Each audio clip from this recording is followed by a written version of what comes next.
Where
Fresh,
So this is Pam Electric Ghost, and we're talking about the song Souls F in C major.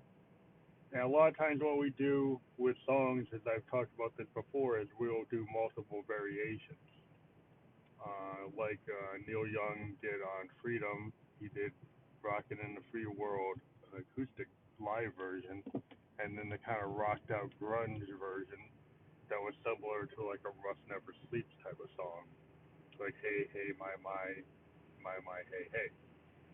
So what we like to do is we take our Make Noise Morphogene, which is a Eurorack sampler that can sample up to 3 minutes of sound, and we resampled a song, the Souls to F, uh, uh, or Souls to F, and we changed it to Souls F and C major. And so what we did, we actually sampled that song, and we slowed it down a little bit, and we ran them. The Morphogene has some really interesting time shifting things where you can actually have it grab um, out of that 3 minute sample. For example, it might take minute 55 and then minute 155 and minute 252. It kind of randomly place them in the mix based on the settings that you use. And the Morphogene is all visual, it's all color based. If it gets green, you're closer to the same time that you had. If it gets purple, it starts to go a little backwards. Um, so it's interesting how it works, and you use the colors, and what you hear is what you get.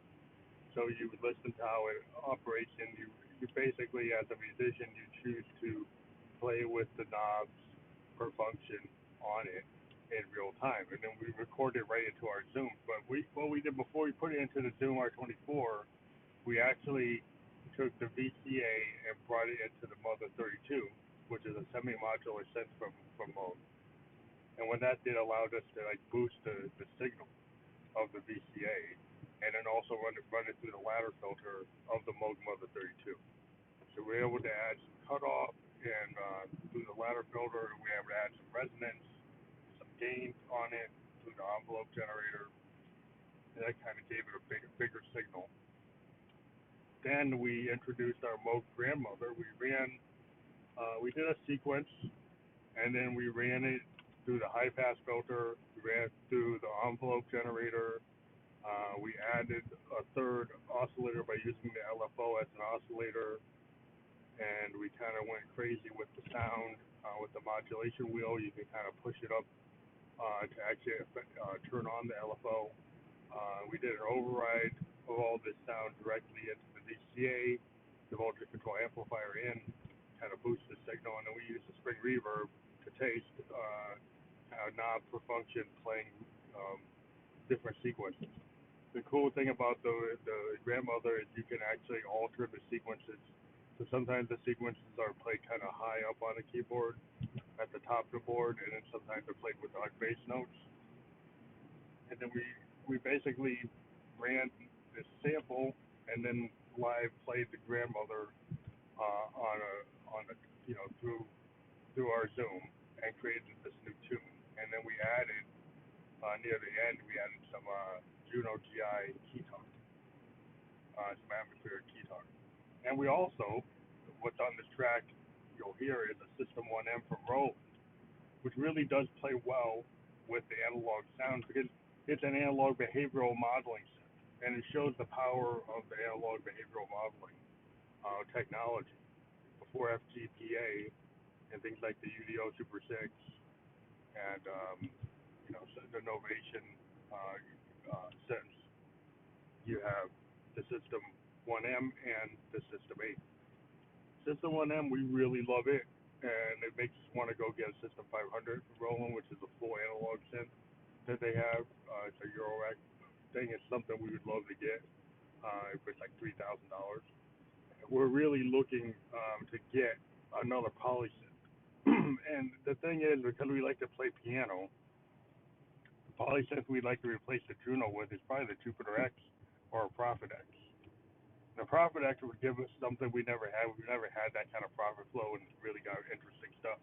but we like the fact that the Roland plays well with our sequencers because the Jupiter X actually has, you know, 5 different parts, similar to what we do with our JDXI, and we use that in our performance. So getting a Jupiter X would actually replace our JDXI because it's got all the drum machines that the JDXI has, and it's got the RD piano, which would, you know, we tend to use the pianos from our Juno, and you know, that is a pretty cool tool if you think about it.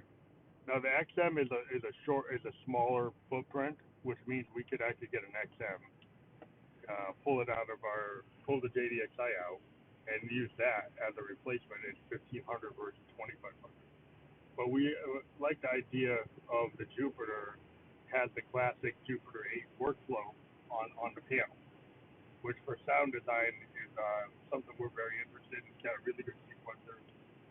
And you know, if you look at the System 8, you know, it's like $1,000 more than a System 8, but it's got 256 voice polyphony is what we actually have on our Juno, with the PCM sounds that are on the Juno. So if we were going to replace our Juno, you know, there's only really 2 choices. Like the Phantom doesn't have the full workflow of a Jupiter, but then has a really good recording solution for building songs. So we're kind of going back and forth between like, okay, we already have a recording solution with our Zoom, R24. The Jupiter workflow is kind of what we want. The polyphony is what we want. The RD piano is what we want. So it's $1,000 less than the Phantom. But the Phantom, you know, has a really good workflow and would allow us to like communicate with other musicians that are using DAWs because the digital audio workstation that's in the Phantom is not that different than what people use on PCs. Kind of PC-less system that would be able to let us talk to those people and create MIDI tracks on the machine. Um, so in terms of like songwriting and making money, the Phantom is probably a better proposition than Jupiter, but from a creative standpoint, we think the Jupiter is really good. And if we go totally left field, the other proposition that's really interesting is the UDO Super 6. From a pure sound design, it is a bit binaural, which means it's a stereo oscillator, which you don't really see. I don't think that Moog Matriarch has stereo oscillators, but I'm not totally sure if that's true. I don't know if they're still really mono and just gets processed as stereo at the end of the workflow, but it is a stereo synth. And it's got stereo filters, it's got stereo envelopes, it's got stereo delay. Um, but the FPGA nature of the Super 6 and the fact that it's got like a Phantom, well, it's got a Jupiter 8 workflow, which is it's like a modern Jupiter 8, but it's FPGA.